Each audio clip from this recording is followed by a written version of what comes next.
What up? Color Me Crypto, episode 2.5, Effective Crypto Buying, a framework to prevent unnecessary loss of funds. Gonna walk you through the mind state of how you want to maximize your money, make the most of it, and not lose any money unnecessarily just because you don't know what you're doing or you follow the hype and you get suckered into buying a coin because you don't want to lose out before it shoots up and then the value shoots down, things of that nature. A framework to prevent unnecessary loss of funds. It's really a mind state thing. I'm gonna walk you through it so you understand exactly what you need to do to not lose your money out here on these crypto streets. This video is for informational purposes only. Nothing presented herein constitutes financial advice. No person or entity associated with this production received payment or anything of value or entered into any agreement in connection with the depiction of software, products, services, or trading platforms. All views expressed are solely those of the channel unless explicitly stated otherwise. Viewers should seek counsel from a financial advisor prior to making any investments. Investing without proper planning or research can result in a complete loss of funds.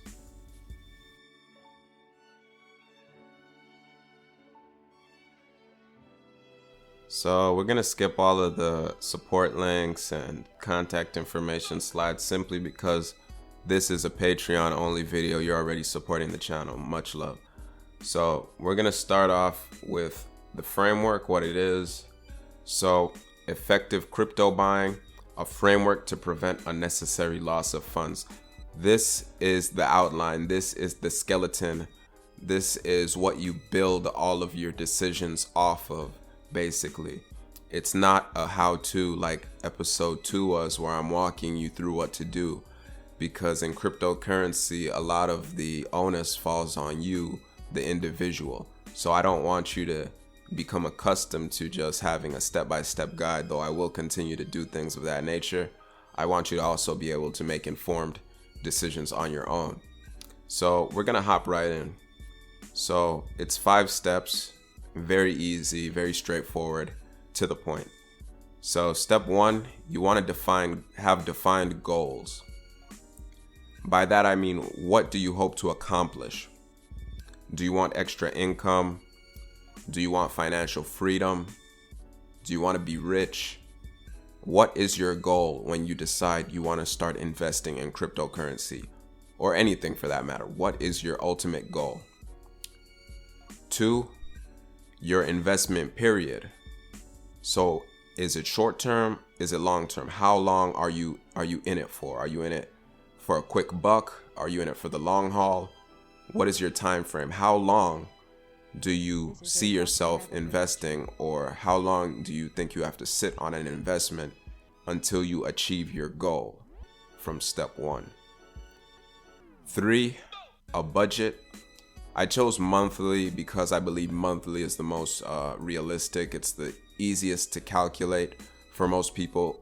Everyone knows how much they get paid monthly, whether it's you get a check every week or bi-weekly, or you're collecting tips, commission, things like that. You know how much you get in a month, and you can go from there, start to build on how you want to invest your money. Do not deviate from your budget. By that I mean, never go over what you set your budget to be. Never go over what your budget is. If you want, you could enlist the help of a professional, get a professional to look at all of your expenditures by the month, what you spend on entertainment, what you spend on food, what you spend on clothes, things of that nature, necessities, and you can have someone else build a budget for you and then go from there. That's always an option. That's something you can do as well. Step 4, you want to do your research. So you have your goals laid out.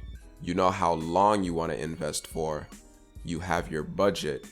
Now you need to actually do the work and research the coin you want to buy, or the token, or say you want to start mining. You have to look into how much it's going to cost to get that equipment. You have to do the research. So you always want to go to the official website. So say you want to go to, I'll use Bitcoin. Just again, Bitcoin's the most popular example. If you want Bitcoin, it's probably a very good idea to go to bitcoin.org and actually look and see what the developers of Bitcoin have to say about it. You want to look at the white paper. So the white paper is a technical document that details how the cryptocurrency, how the token actually works. That is extremely valuable. You want to look at current events because the price is volatile, extremely volatile. You want to look at how current events might affect the price. And lastly, you want to look at historical data. If you don't know the past, you're bound to repeat its mistakes. So you want to see what the coin's been doing in the past, what its all-time low is, what its all-time high is, support levels, resistance levels, things of that nature. Those are terms we're going to talk about a little later, just touch on them so you know what they are. And then the very last step, step 5, they're all important. This one is probably the most important, but they're all important. You want to select an exchange. So after you select your exchange, you want to find out how you're going to protect your investment. And that is pretty much it. Define your goals, how long you want to invest for, what your budget's going to be, doing the research, and then lastly, buying the coin, or where are you going to buy the coin from? Let's continue. So define goals. That's very self-explanatory. So you need to ask yourself 2 questions.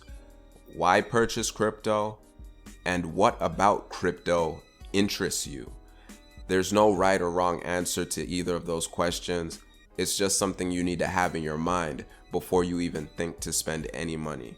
So like I said before, do you want to be rich? Do you want to get just a little extra income? What do you want? And then lastly, why crypto?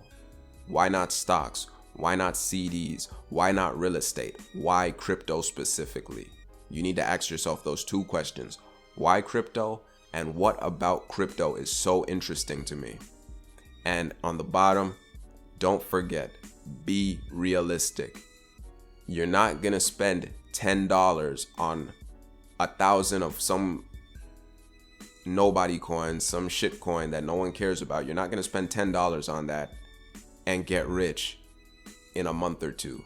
It takes time. You need to sit on an investment. You need to have a strong mind, strong hands, diamond hands. You can't have paper hands. Scared money don't make money. You need to be ready to lose money. You need to be ready to sell if you feel your investment's not going anywhere and what you're going to reinvest into. Because if you sell and you sell at a loss, all you did was waste your time. So you need to find out, if you sell at a loss, what are you going to reinvest in? What are you going to do so that you're not just pumping money and not seeing the results you want to see? So define your goals. So hopefully you have some idea what you hope to accomplish, what you want to achieve, what the ultimate end game is. After that, you need to find out how long will it take to accomplish that goal, or how long you'll have to invest towards that goal. You see what I'm saying? So your short term is going to be 3 months to 12 months. There's leeway. It could reach a 5-year maximum. So we'll say 5 years and less is considered short term, but generally speaking, we really mean 3 months to a year. Long term would be anything from a year and up. That's considered long term. You're holding on for dear life, no matter how the price fluctuates. Hold on for dear life. So these are some things on the screen that you need to be aware of depending on which route you take. On the bottom, requirements/concerns are not limited to one or the other. And by that, all it means is just because it's under the short-term header doesn't mean it can't apply to long-term. And just because it's under the long-term header doesn't mean it can't apply to short-term. So let's go. If you want to make a quick buck, buy some coins, let them go up a little bit and cash out, that's short-term. You want simplicity, convenience, monitoring, and speed. Simplicity. You don't want to have to be there learning how to use your interface forever, whether it be Robinhood, Cash App, PayPal, whatever. You don't want to be there where you need to literally take a university course just to learn how to use the interface. Secondly, convenience/accessibility. By that it means how quickly can you log into your phone or your computer and get access to your account. That's all that means. Monitoring. You need to have some type of way to track the price movement, because remember, you're not holding on for dear life. You're selling quick. You need to know what the price is saying as quickly as possible. When you need that information, you need to be able to access it quickly. Monitoring. And then lastly, speed/liquidity. So you have all the tools at your disposal. It's simple, it's accessible, you can monitor prices. Now you need to cash out. You need to find out your exit strategy. How liquid is the coin that you're holding? How easily can you turn it into hard-earned cash? That's what you need to be asking yourself if you're in it for the short term. Think about that. Long term, very straightforward. All you need really for long term is privacy and security. The other things would be nice, but they're not necessities. The other things would be nice. Simplicity, convenience, monitoring, and speed. That would be nice, but if you're in it for the long term, what you really need is privacy and security. Moving on now, we know what our goal is. We know how long it's going to take to achieve that goal. Now we need to set out the actual budget, how much we plan to spend. So you want to give yourself a limit, an allotment. If you get paid bi-weekly, maybe every other check, you pull out $150 to invest. That's $150 a month you can put down on cryptocurrency. That's obviously just an example. Tailor it to your situation. Say you get paid $2,000 a month. Maybe you want to spend $50 a month on crypto. That's all that means. Set out a specific amount for each month, and you never go higher than that amount. You never go higher. You can always go lower. Say your limit is 50, you could spend 30. That's okay. The $20, you can do whatever you were going to do with it otherwise. But you never want to go over what that budget you set for yourself or your advisor sets for you. You never go higher than that number. So avoid relying on news articles and gossip to inform your decisions. Do not fall for hype, FOMO, fear of missing out. That's what FOMO means. It means you see the price going up crazy, like Bitcoin, for example, shooting up from 47K to 60K. A lot of people got scared they would miss the wave. They bought in, then it dropped again. They were looking silly. So do not fall for the hype. Do not be afraid to miss out. Pump and dumps are dangerous. It's literally that, a pump and dump. They gas the price up and then they sell it off and it drops. You do not want to be on the short end of that stick. You will lose out. So do not fall for the hype, and pump and dumps are dangerous. Underspending is fine, but overspending is not. If your limit is 50 and you can only spend 50 comfortably, do not spend 60. Do not spend 55. Do not spend $51. Spend 50 or less. That's all I have to say on that, really. And the other question you need to ask yourself, how much can I afford to lose? Your risk tolerance. What is your level of tolerance to risk? How comfortable are you losing your entire investment? Say you put down $500 over the course of 3 months. How comfortable would you be if all $500 disappeared? That's what you need to ask yourself. So again, never deviate from your budget and just ask yourself, how much are you comfortable losing? And on the bottom, never spend more than you are comfortable losing. Okay, so you have your budget. How will you implement it?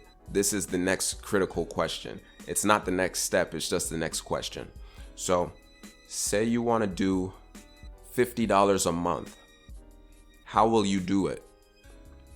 And by that I mean, say you have $50 a month to invest. Are you going to do it $25 2 times a month? Are you going to do $30 on the first and $20 on the 15th? Or are you going to do $15 on any random day of the month? So there's two main ways.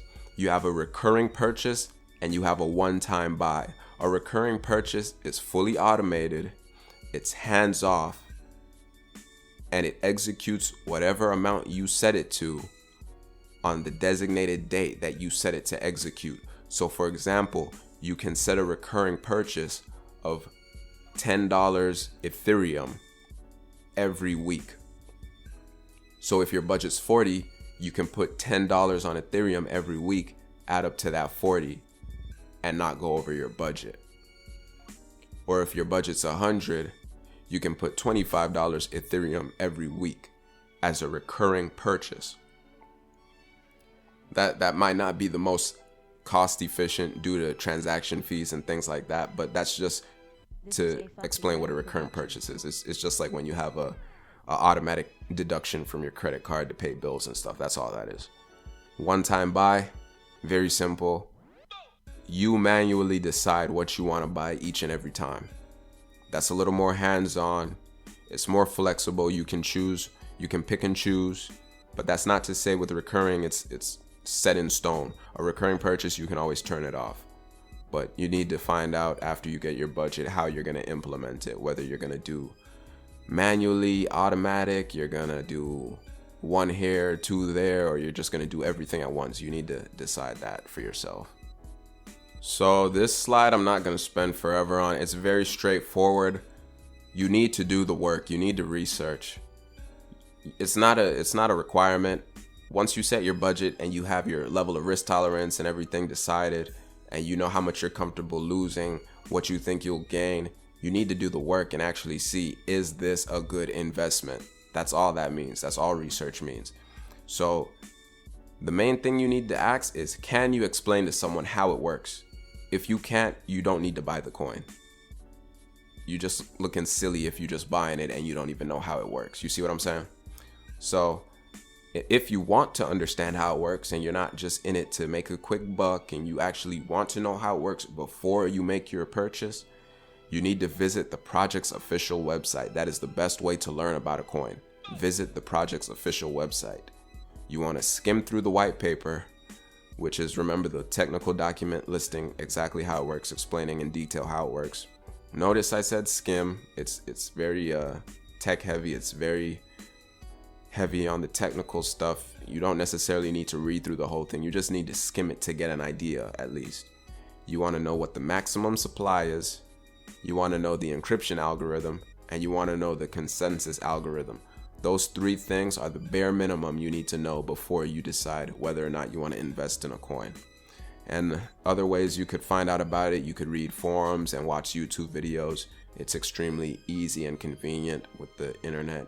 Just look it up, put a YouTube query, and you're good to go. You want to do the research, and research doesn't even have to take a week or a month or a day. Research could literally be a half hour of your time just reading it. That's all research is, just reading about it. So now you want to pick an exchange. You've done the work, you've set your budget, you've decided, I want to buy this coin. You need to decide where you're going to buy it from. And you have two main types of exchanges. You have web-based and application-based. Some of them merge into each other. So you can have a web-based exchange that also has an application. You see what I'm saying? So it's not like they're mutually exclusive. It's just a differentiation between the two. And again, they're not exclusive. There's a little overlap. So Coinbase, BlockFi, Nexo, Gemini, these are just examples. So there's as many exchanges as there are stars in the sky. You have an almost infinite pool of exchanges to choose from to get whatever coin you're looking for, depending on the coin. Certain coins are hard to find, I will say that. A lot of coins aren't listed on some exchanges. Some exchanges don't list certain coins, things of that nature, but you'll already know that because you did the research previously. So you know where to buy your coin. You just need to decide where you're going to buy it from. That's all this step is about. You just need to pick who has the best price, who has the best security features, things of that nature. And then you have application-based exchanges. You have Bisq, Atomic, Robinhood, Cash App. There's PayPal. PayPal's an example. PayPal is web-based, but it also has an application. So you see what I'm saying? You can buy crypto on PayPal now. So it has a website, but it also has an app. It's not one or the other. It's just to show you there is a distinction. Some of these don't have websites, so you get the gist. But when you're picking an exchange, you just need to tailor it to what your specific needs are. You already know how much you're spending. You already know what your goal is. You just need to know where you're going to buy the coin from now. So easy peasy, lemon squeezy. When you're picking an exchange, you need to ask a few questions. Transaction fees, how much it costs to do business. Straightforward. Jurisdiction, what countries does the exchange service? If you're in America and they don't service American citizens, well, guess what? You need to find another exchange. Last two, security features and track record. Security features, that's a very important one. You just need to know how they're keeping your money safe, really. And the track record, some exchanges are going to have a good track record just off the bare fact that they've been around longer. So more people know about it. They have a little more clout, if you will. They have a little more street cred. They're more verifiable. They have a lot more reviews. They have a lot more testimonials. That's all that means. So just because an exchange isn't old doesn't mean it's a bad exchange. It just means it hasn't been around long. So you need to be even more cautious with how you proceed moving forward. Legal concerns, for example, are they in compliance with laws and regulations in their jurisdiction, in their country? Because you don't want to have your money on there and then they get sued by the government or some entity, some financial bureau, or they get audited or something, and your money's locked up. You can't do anything, and your assets are losing value because that exchange is pretty much not seen as credible anymore. And lastly, has it been hacked before? That's an obvious one. It's either a yes or a no. And just because it hasn't been hacked doesn't mean it won't be hacked. That's just another thing you can use to gauge whether or not you want to use their service. So select an exchange based off transaction fees, whether it's available in your country, what security features does it offer, and its track record. I actually should break down the security features. So 2FA, you already know what that is. That's like Google Authenticator. That's when you put your password into Google, sometimes they might send an email to your phone or send you a text message. That's 2FA. Something you know, something you have, 2FA. Whitelists are basically an address that you have said it's okay to send money to. If an address isn't on your whitelist and you have a whitelist enabled, that means if someone hacks into your account, whatever address they're going to send the money to, they can't, because it's not on the whitelist that you pre-configured. So it's basically like an access list at the club. If the address isn't on there, they can't send money to it. That's all that means, a whitelist. Phishing code. Phishing code is actually pretty simple but cool feature. A phishing code basically is a number that you set up yourself when you sign up for an account. Not all accounts are going to have this feature, but some might. You need to know what it is. So say you sign onto a website. I'll use Binance, for example, because I know Binance has this feature. I sign up for my account and I set up a phishing code, which is really just some numbers. Say my phishing code is 111222.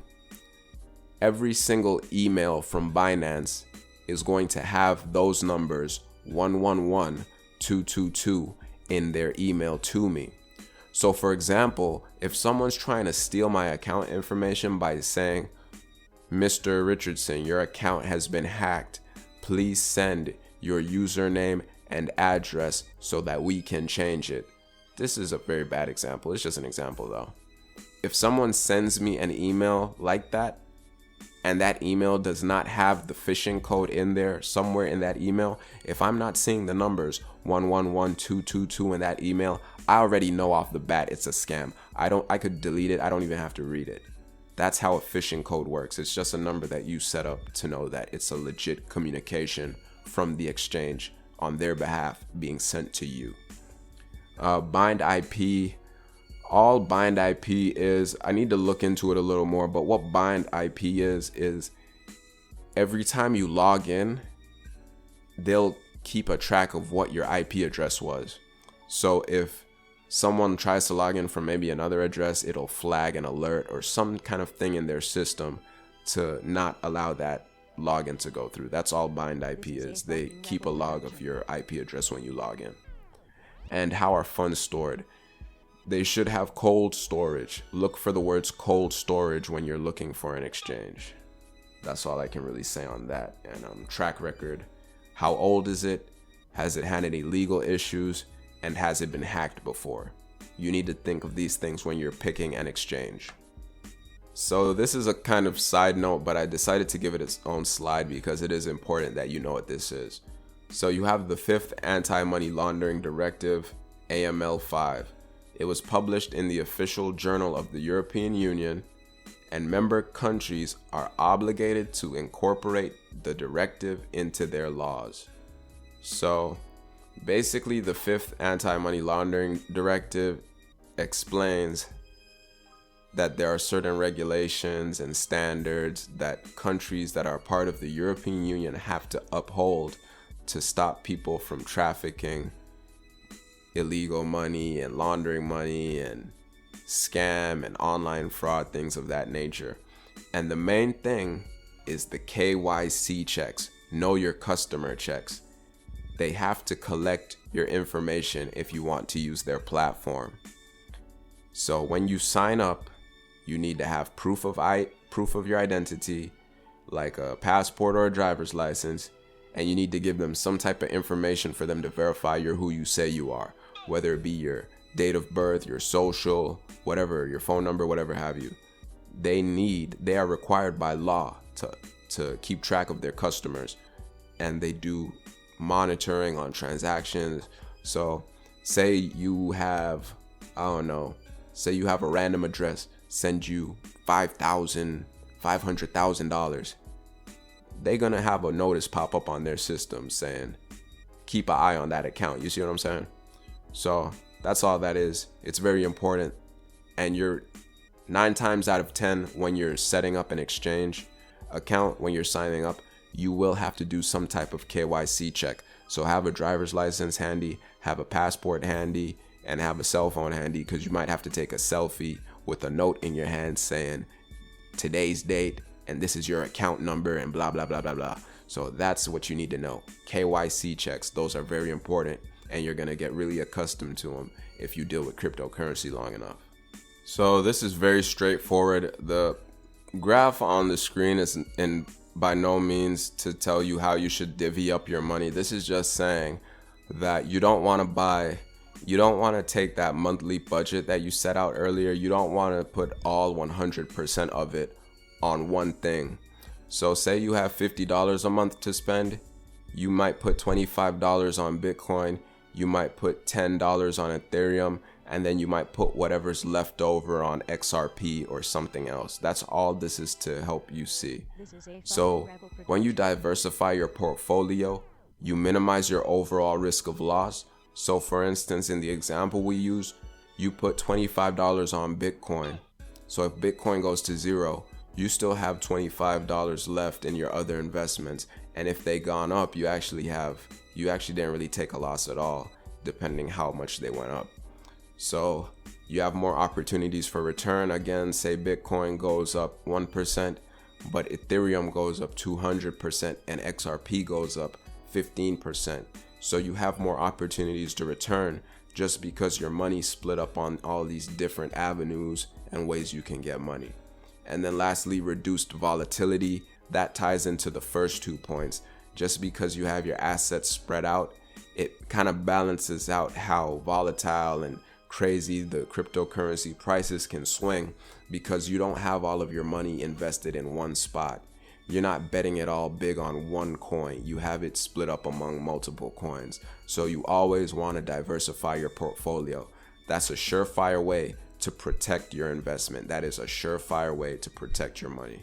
So with all that being said, I want to recommend the Atomic Wallet.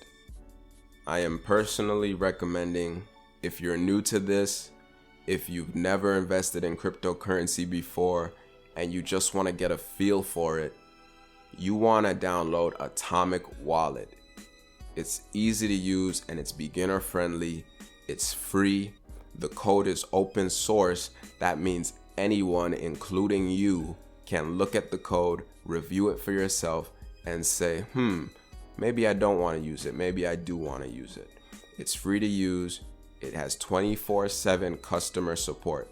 I've personally never dialed the customer support line or sent them a message, but it's there. It's an option. It has in-app exchanges. This is extremely useful. You do not have to leave the app to convert your coins. You can convert it all on the same interface. That is extremely powerful feature, having an in-app exchange. And the two exchanges are Changelly and Shapeshift. I've done swaps on Atomic before. It doesn't really show you which one it's using, but I've used Changelly on its own before, and Changelly is pretty solid. I would give them a good thumbs up. I've never used Shapeshift. If I have, it's been in the context of the Atomic Wallet, and that's on the back end, so I don't really see it. Multi-chain, it supports over 300 coins and tokens, so you're not very limited. Obviously, it's not going to have every single coin because there's thousands of coins, and one piece of software isn't going to be able to get them all. But it has a very good selection of coins to choose from, so you can always choose a coin that fits your particular needs and your particular investment goals. And it's non-custodial. It's considered cold storage.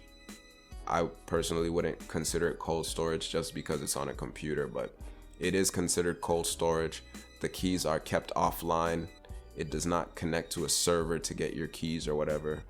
It's private, it's secure, and it has seed phrase recovery. So if you lose your password or if your computer gets stolen, you can type in your seed phrase on a new computer that you downloaded the wallet to, and you will have all your money right exactly how you left it.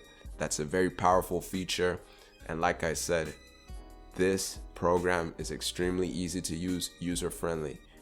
I give it a strong thumbs up. I give it a, want to say 4.5 out of 5. I wouldn't give it a 5, but just because, but it's a very good app. If you're new to cryptocurrency, I suggest you use Atomic Wallet. Thank you for watching this video. Much love. Stop losing your money for no reason. Start putting it to work for you. Let's go. Color me crypto.